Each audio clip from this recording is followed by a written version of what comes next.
Hello, my friends, and welcome to another exciting episode of the Party Nerds Podcast. I'm Richard Gabai with my pal Robert Carradine, and today we have an unbelievable, really quite remarkable special guest, the director who has made some of the greatest, most quoted comedies in the history of cinema. We're talking about Airplane, the Naked Gun series, Basketball, Scary Movies 3 and 4, the list goes on, but for me, a comedy that was actually an educational film because I saw it when I was very young. It's Kentucky Fried Movie. Everybody welcome the great David Zucker. Thank you. You sweeten this with a bigger crowd, don't you, with the applause? Well, yeah, we make it sound like if Bobby If actually you made don't, it. I'm suggesting it. Okay. Yeah, okay. But I did. My mother, when did Kentucky Fried Movie come out? 77. Okay, so I was 12 or 13, and I convinced my mother to take me and my brother to see Kentucky Fried Movie. She had no idea, just the comedy club. Not a good idea. Yeah, it was. My mother knew that she was in trouble. That's why I went on to make some of the ridiculous movies I made, Party Nerds and Virgin High and all that. But that movie was the first time I ever laughed so hard it hurt. Didn't get some of the jokes because I was too young. Yeah. And got a really incredible education. So thank you for making And saw that many breasts. Right, Yes. that educational film. Okay, good. Right. Let me put that on the list. Yeah. Rewatch. Every time. Rewatch, yeah. So not only, and also, I wanted to mention this fantastic book, Surely You Can't Be Serious. It's really a concordance and a compendium to the Airplane films, and also talks about how you all get started. Right. Oh, it has everything in it, every picture, because I saved everything. I I was the archivist of ZAZ, because Right. Jerry and Jim, they didn't care about anything, and they didn't contribute to the comedy either. It was all me. Yeah. Right. Yeah. You probably didn't know that. I didn't know. But we started out in Milwaukee, and we didn't have any connections or anything. We just didn't have any money, but we started a small theater, and in the back of a bookstore in Madison, and it was 70 seats, and it was a hit. So we moved the show to L.A.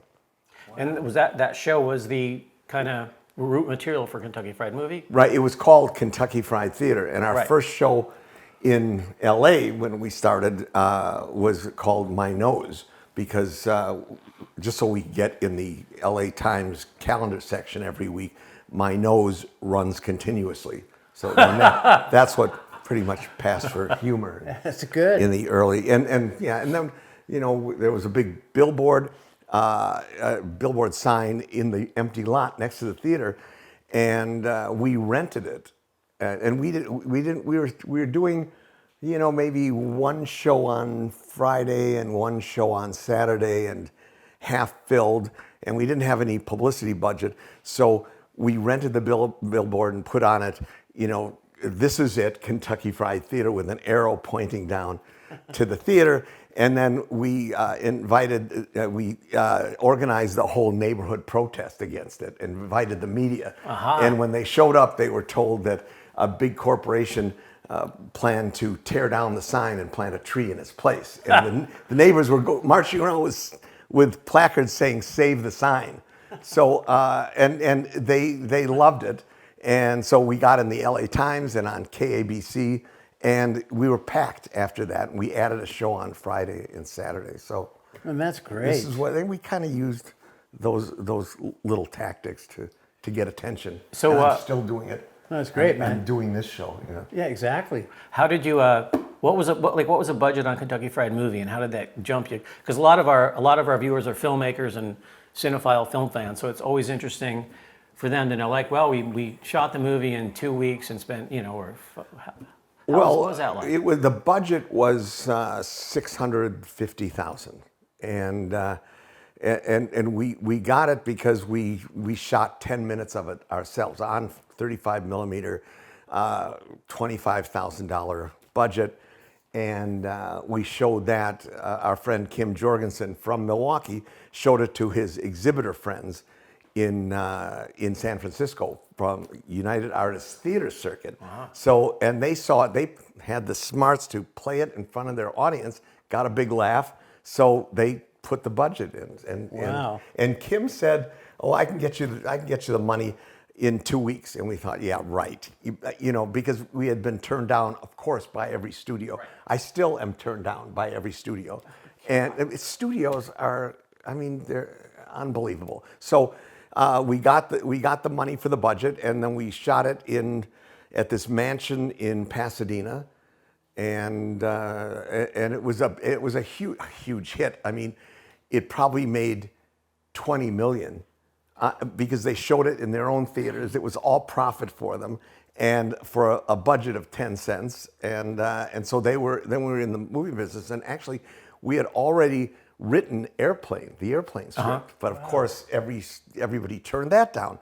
So and so we went back. We rewrote the airplane script after Kentucky Fried Movie was out, and then again we passed around this great script and turned down by all the studios. And then one day we got a call from Jeff Katzenberg of Paramount. Michael Eisner wants to meet with you guys. So evidently Eisner had heard about the script and thought it was a great concept, high concept in those days. And then we were at Paramount. Wow, that's so cool. So but it wasn't like Kentucky Fried Movie made $20 million and they were like, "What do you got? We'll make it." No. Then we wanted to direct it. So you can only do in Hollywood what you have already proven you can do. So we were the proud owners of a small theater, and so you want to do a movie? What experience? So we did Kentucky Fried Movie, and John Landis directed it, and he did a great job. And we actually learned how to direct by sitting on the set. We had never even been on a movie set before, and John was great. He took half of our suggestions, and which he didn't have to take any as the director, and he added a lot of great jokes to it. Just about all of Catholic high school Girls in Trouble is Landis. So yeah, and but after the experience of Kentucky Fried Movie, we knew we had to direct. So that was a whole other fight with Paramount. So that Catholic high school Girls in Trouble, that sequence, it just now connects, is why I made the movie Virgin High, which was released by Columbia Pictures, but it was an independent film. And it might have been, I don't know if you've ever spoken to him, but maybe that is why Billy Joel wrote Only The Good Die Young. Yeah. He might have been inspired by Catholic schoolgirls in trouble. I've heard Come that. out, Virginia. 2 years ago, I was in the Hamptons, and I had lunch with Billy Joel. He didn't know it, but I was at the next table. So I said, you were together. I had lunch with him. I had lunch with Clint Eastwood like that at an ASCAP meeting. Yeah, right. And so I'm with my two friends. We're getting to our table. Billy Joel is there, and I looked at him, and there was no flicker in hhis eye that he wanted to meet anyone. So I wanted to say, I just really want to say, I'm David Zucker, and maybe you saw Airplane. I didn't even try that. It was the equivalent of a pitcher. He looked me back to first.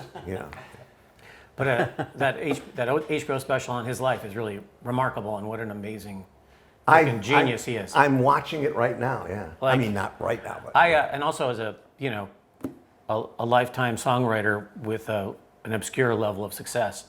When you hear songs, you kind of wonder what inspires you. Like, what inspires you to make this or that?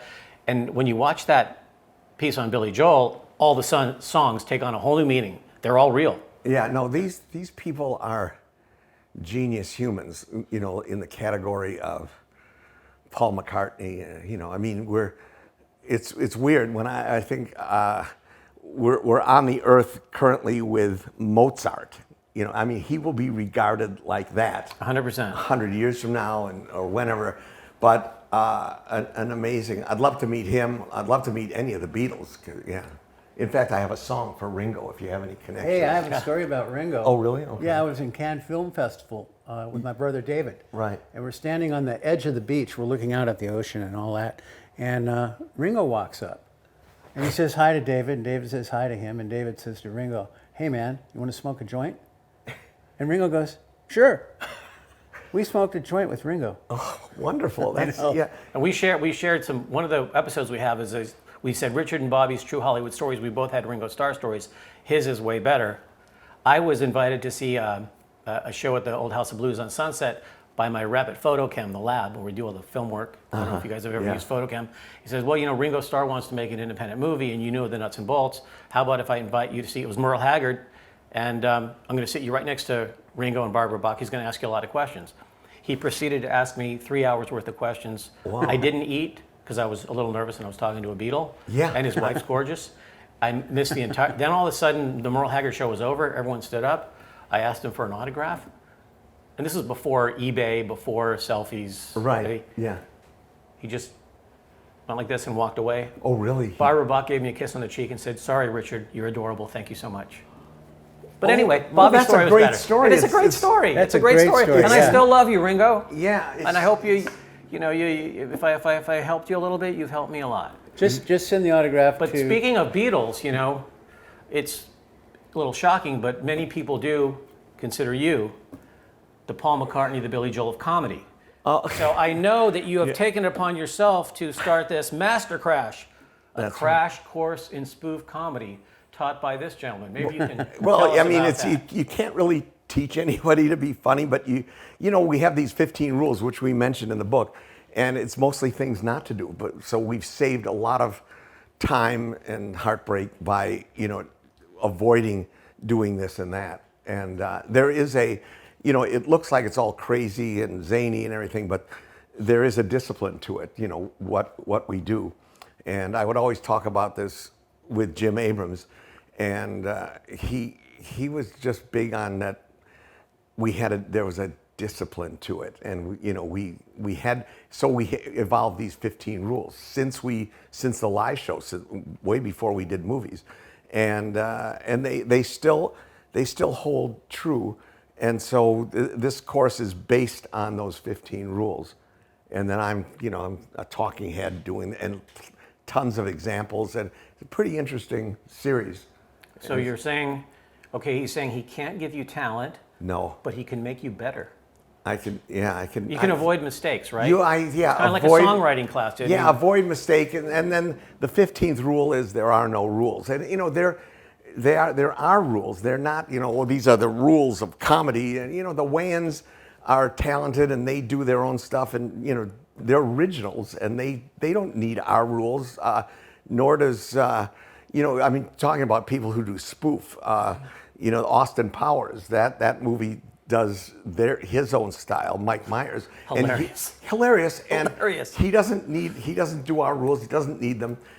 But people who try to copy us, well, if they're doing that kind of thing, they could probably benefit from looking up the rules before going ahead and doing it. And I know, the Naked Guns, for instance, it looks easy, but it's not. And so, they just did a new Naked Gun, which I was excluded from, but they obviously didn't use the rules, and obviously. Right. And there's a funny connection. The IMDb connections thing is very interesting. And my daughter, who's doing the research for this show, Miriam, noticed. So I made a movie for New Line Cinema called Pop Star. Okay. And then they made a new Pop Star. And they didn't tell you? But you know who directed it? Who? Akiva Schaffer. Oh, no, really? Well, I'll tell you, Akiva, he came to my house twice. Super nice guy. For the audience, he directed the new... he directed the new Naked Gun. He wanted my advice, and I gave him advice. Of course, all I know is what not to do, and my advice was, well, don't do this, right. Because we wrote a script for Naked Gun, and it was a great script, and we knew what we were doing. It wasn't even set in a cop show. I brought a copy of it for you. All right. It's called the Naked Gun. 4, Nordberg did it. There it is. And so Paramount liked the script. The head of Paramount read it, and we heard that he laughed all the way through it. Blah blah blah. And then suddenly radio silence, and we hear that Seth MacFarlane came in, and with Liam Neeson, and they love the Naked Gun. They admire ZAZ, Airplane, Top Secret, right? And so they wanted to do their version with Liam Neeson, as in the old LA cop station thing. So essentially it's kind of a copy of what we did, but it's doing that, it's a 40-year-old idea. It's Right. like, and so our script, The Naked Gun, Norberg did it, which now I'm laughing 'cause of the title. Well, yeah, and you know what we did was we didn't even set it in an LA cop station. It wasn't that at all. It was the same sense of humor, which you know I know how to do it with Pat Proft and Mike McManus, these guys I've written with for years, and it's Bourne Identity, James Bond, and Mission Impossible. So it's the son of Drebin, who would be a 30-something Right. Character, which would make it also fresh. You know, I want to work with young actors, Right. and in a international spy thriller kind of thing. So so we actually retitled it. We've reworked the script, and it's called Counterintelligence. Now, yeah, spelled with one L and a J. So, You know, and so, but you know, I want to do original. shorter as I well. want to do original stuff. I don't want to go back and do the old stuff. I didn't even want to direct Naked Gun 3, and I didn't want to direct Scary Movie 5 because it's like, it seems like I can do 2 of something, and then I'm done. I want to do something new, Right. and I've got a movie that's kind of in pre-production now. We're actually casting, and it's called The Star of Malta. It's a film noir, which Wow. I've always loved. Bobby and I are not the young guys, but we're ready to. We'll be the guys at the bar. We'll be the guys at the bar. Yeah. Okay, Yeah. yeah. But we'll But be- it's yeah. set in 1949, so the hair is going to have to be. We'll change that. I'll cut it. Okay. But you know, the bright side of you not making the new Naked Gun is Liam and Pam never would have gotten together, and so I know. that. and I mean, that alone. First of all, if that's real, it's very sweet. I love that. But I'm always thinking it's, you know, I hate to say this. even if if it's a studio thing, like Rock Hudson actually marries a woman, you know, that happened. But I mean, the thing about Hollywood, and I don't know, although I did once, I was working for a producer that lived in the Malibu colony, and I took these kids when they were tiny trick-or-treating there, and Pam Anderson was with Kid Rock, and they gave us real homemade candy apples, and she was one of the sweetest, most friendly people I've ever met. I directed her in Scary Movie 3. There was a scene, and she was completely But it might sweet. not be real, and they might not even realize it isn't real. Yeah, I don't. Because we're all nuts in this business. I don't know, but I I'm sure don't want to throw it's probably cold real. water on anything. But I think Liam is a fine actor. I mean, he's Oscar quality, and which is another kind of a rule that we have. You just don't, you know, you use B actors, not A-list actors. You don't have Dustin Oh, Hoffman Bobby, or we're Al definitely Pacino. in his next movie. Yeah, You hear his so you'd be philosophy? perfect. We're Yeah, perfect. Qualified. Right, Yeah, yeah. I'm your little brother. He's going to go home and rewrite it right now. He All doesn't right, want good. he doesn't want A-listers. I Yes. have no idea. Yes. And because we're always doing, we're just not doing the A-listers, and I've always done ensemble casts, not a big star. So that's what I'm doing with Star of Malta and with Counterintelligence. But if you take us, just because, well, we're all huge fans, and let's face it, they're not all going to buy the book and read it. I'm going to buy it. I know. I've got it on the set of Can I rent it Airplane. from While you? you're saying what? Can I rent it from you? Yeah. Okay. Yeah. We're very green on this show. Me and Bobby share both. You can get on Kindle, but- I guess, from Kindle, yeah. When you're- Amazon. Yeah. When you're on the set, I mean, you're saying it. You know, it's not easy, but I mean, you got to be falling over when it works, right? Yeah, well, we are, you know, by the time it gets to the, you know, you do 2 or 3 rehearsals and then you do 5 or 6 takes, you know, we're not really cracking up. However, you know, one of the things that I need to do as a director is be able to look at that monitor and actually laugh. You know, when it makes me laugh, I know we've got it and we can move on. And even then, sometimes you're wrong. You know, one of the scariest terms, you probably heard this, is, oh, that's a dailies laugh.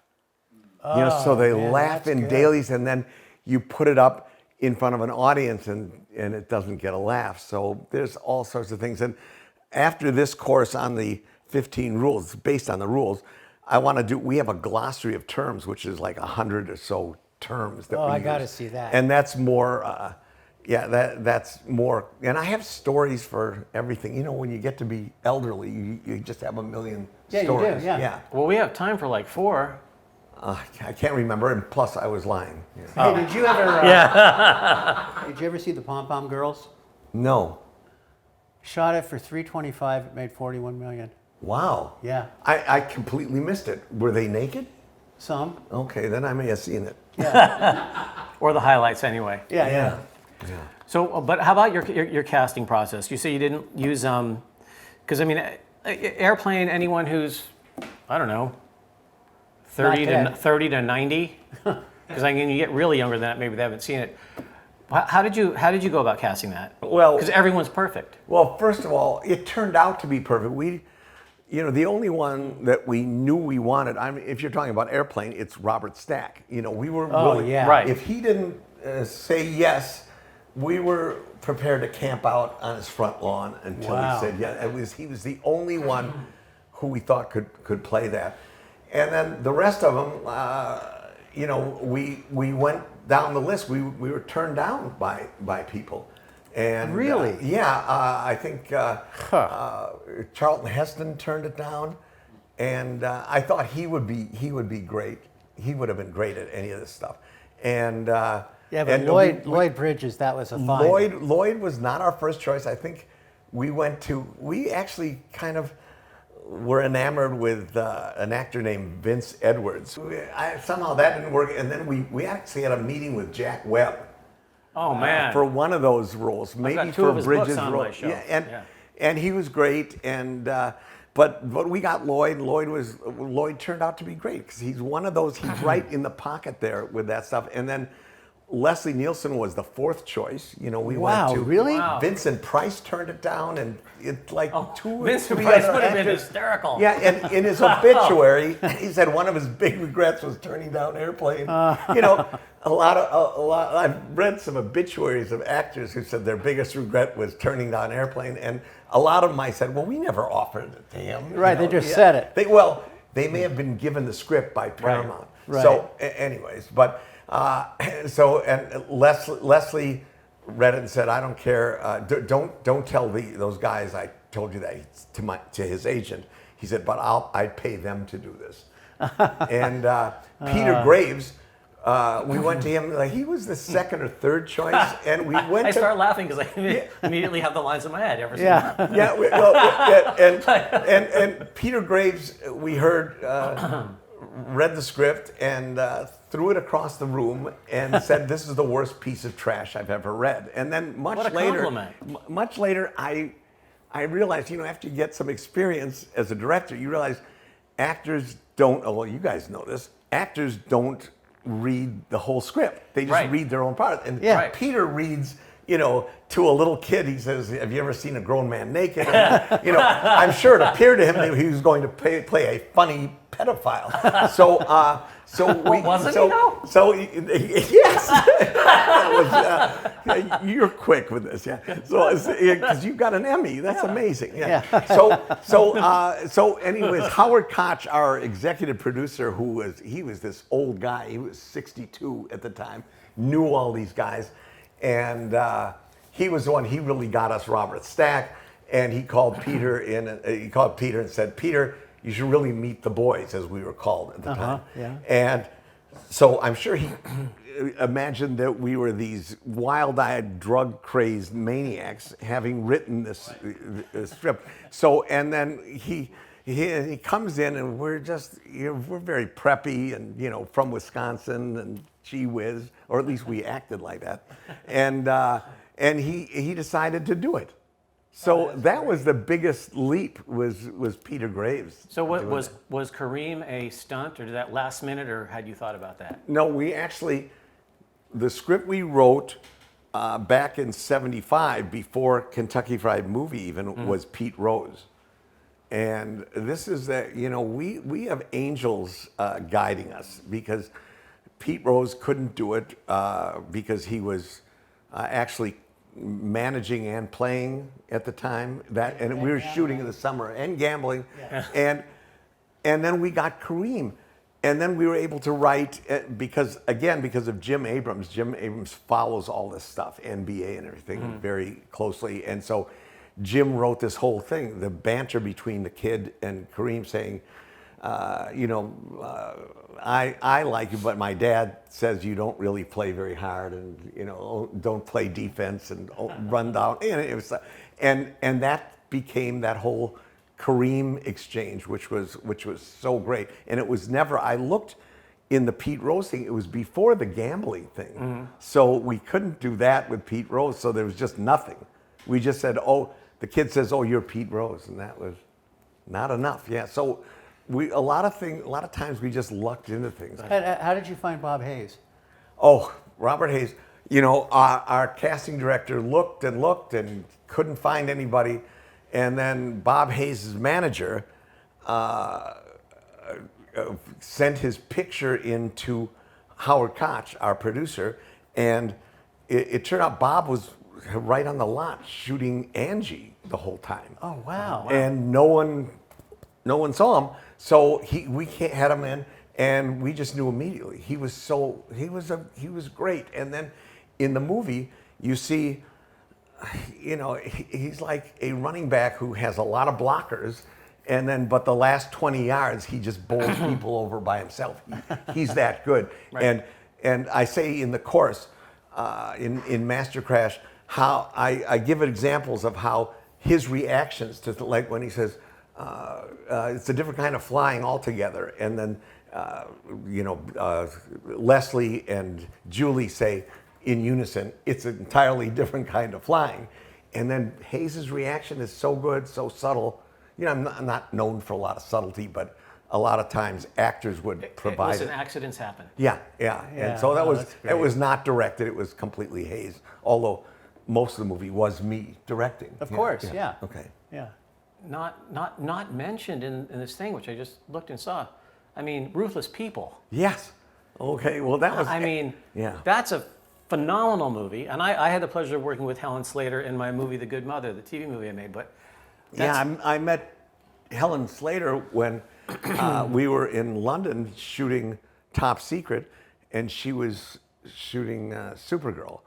So and we hung out, and then after Top Secret, we were looking for a movie to do, and we had not a clue what to do. And Katzenberg called. He has a script by Dale Launer. Right. And it just cracked me up. I loved it, and so Jerry and Jim and I thought, well, we'll do something other than our usual spoof, and see how that would work. And it was easier to do than a spoof, because a lot of these movies in comedies, you just turn, if you have a great script by a guy like Launer, and then cast. Bet, Danny, Judge Reinhold, and Helen, it's easier. They're saying the lines. Whereas in spoof, the actors aren't comedians. I mean, all the comedy has to come from behind the camera.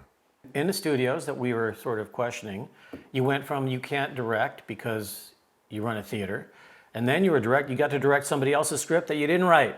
Right, yeah. That week. Then we were directors. That week you were an A-list director. That's right. I was like they say in baseball, I was up for a cup of coffee and then back down to AAA. So, yeah. I may embarrass myself, but isn't that the movie? Was that the movie with flying plates?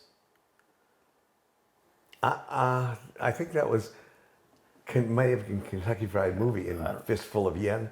Flying plates, not in Ruthless People. Not in Ruthless People. Not in Ruthless People. Yeah. Well, I'm thinking about some other fighting movie. Oh, you know what? I think it was War of the Roses. Right. Yeah, you're a little plates. bit confused being elderly now. And you're probably eating soft foods now, and yeah. Only Tuesday, Thursday. Yeah, that's Tuesday, right. Thursday, low salt. Yeah. No. Exactly. No. We could. Yeah. So Julie Haggerty, how'd you find her? Oh, well, we went to New York. We couldn't find anybody in L.A., I guess. So we flew to New York, and at the Paramount, the Gulf and Western building on Central Park South, and we had a lot of actresses come in, among whom was Sigourney Weaver. Wow. And this is also a story we tell in the book. She came in dressed to the nines as a 1940s stewardess.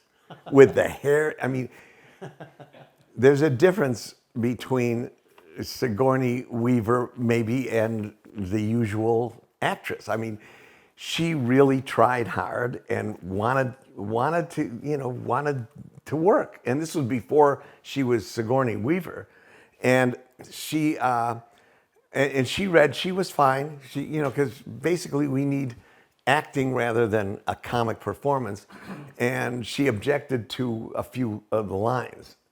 She didn't want to say, I remember when I used to sit on your face and wriggle. and she didn't want to say that. Why? And we said, why? Oh, okay, all right, thank you. And we said goodbye. And then Shelley Long came in. She was great. And, we just said, yeah, she could do it. And then you're asking me about Julie. Julie came in and she exactly nailed it, as only Julie Haggerty can do it. Yeah. Yes. And so she was unique. And we knew we had it because she made us laugh, and she wasn't trying. And she really is like that. Oh, that's it. I did a film with her. She's exactly like that. She's exactly like that, yeah. And sweet, and there's a lot of good stories. She later became, pretty good friends with Steve Stucker, who's the flamboyant air controller in Airplane, and also was our piano player in Kentucky Fried Movie. No, in Kentucky Fried Theater. Wow. And he was in the courtroom in Kentucky Fried Movie. Anyway, so, and they went on a road trip together. It's hilarious. Oh, that's great. Yeah. I mean, thank God you made that movie when you did. Which one? Well, actually, Ruthless all of them. People? All of them. No, I'm talking about Airplane, Naked Gun. Airplane, yeah. Airplane, I guess, just now because we've been focusing on Airplane, I mean, the humor, you'd have to do it independently today and hope a streamer would show it. I think that audiences are the same. There's always what I call the 9%ers. The people just don't have a sense of humor, whether because they don't have a sense of humor, because of they're overwhelmed by the politics and they can't see straight.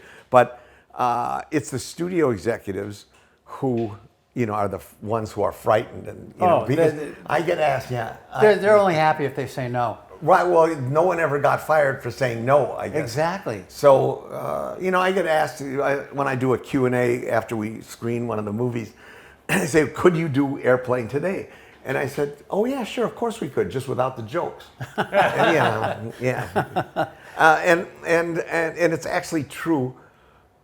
We could do Airplane today for the audience. The audience, we show Airplane, The Naked Gun,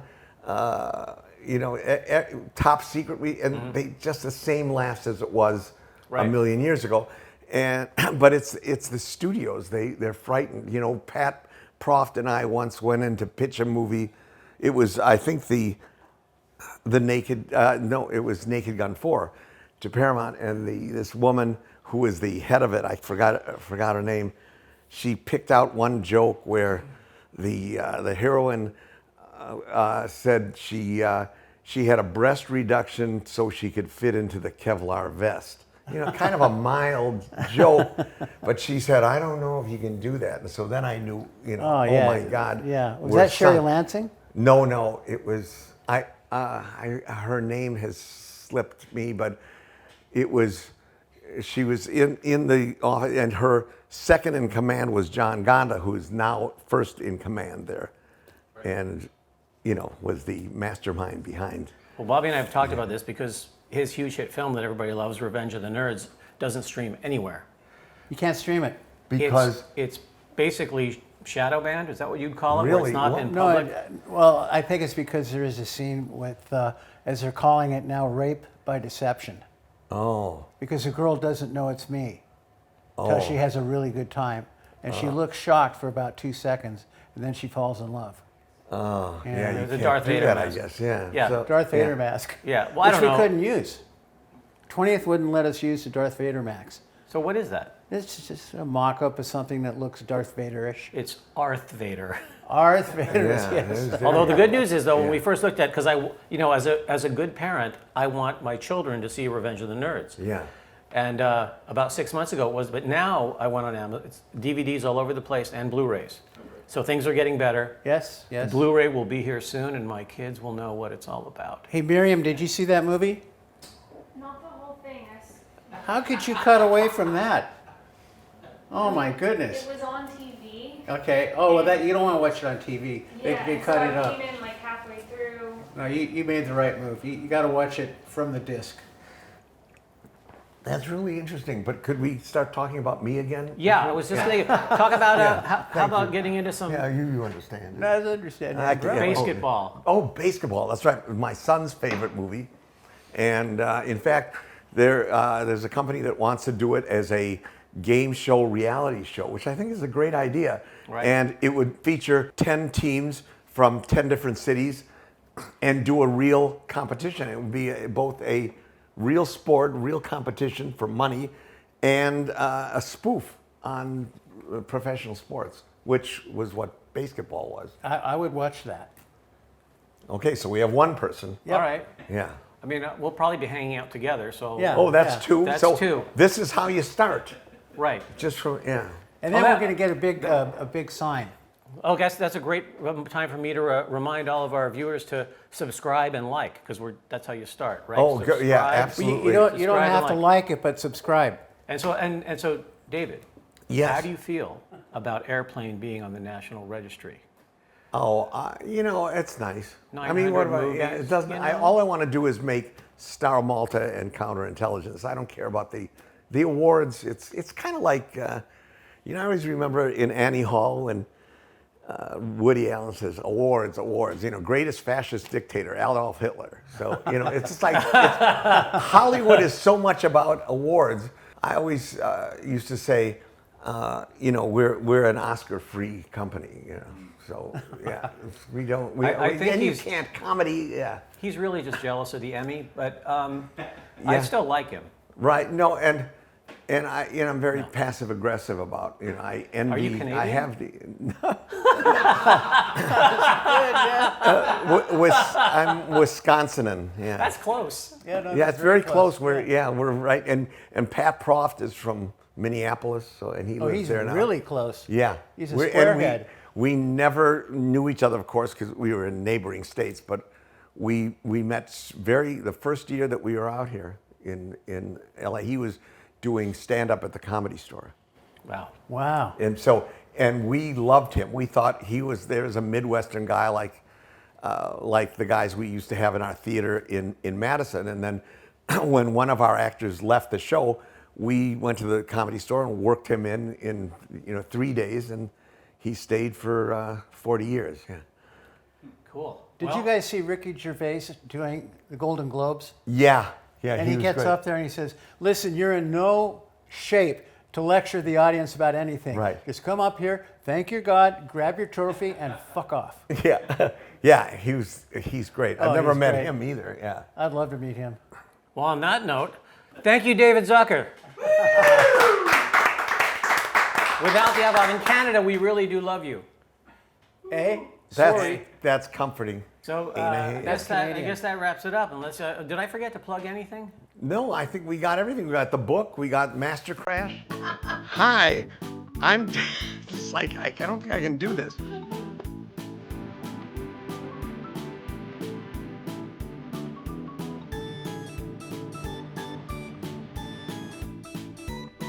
We kind of, over the years, assembled 15 rules that help to guide us. Now, I have to say, they're only our rules, but they do apply to anybody who's attempting to do this kind of spoof. All these people, when they try to imitate our style, probably less successful because they are not aware of the rules, the 15 rules. Jim Abrams is probably looking down at me and saying, oh God, is David trying to take himself seriously? No, I'm not. And it's none of your business.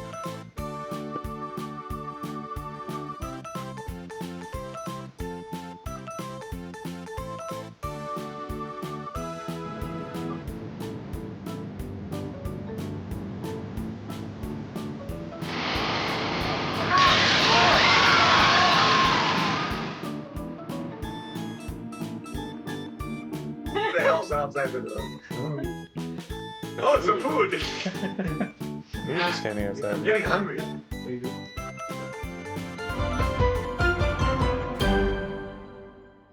Ladies and gentlemen, that wraps up another exciting episode of the Party Nerds Podcast.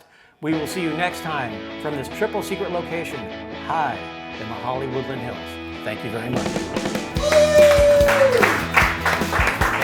Did you say podcast? Yeah, I think she said podcast. I did. That's a new term, I guess. we invented it. I like that. Yeah. Pop culture.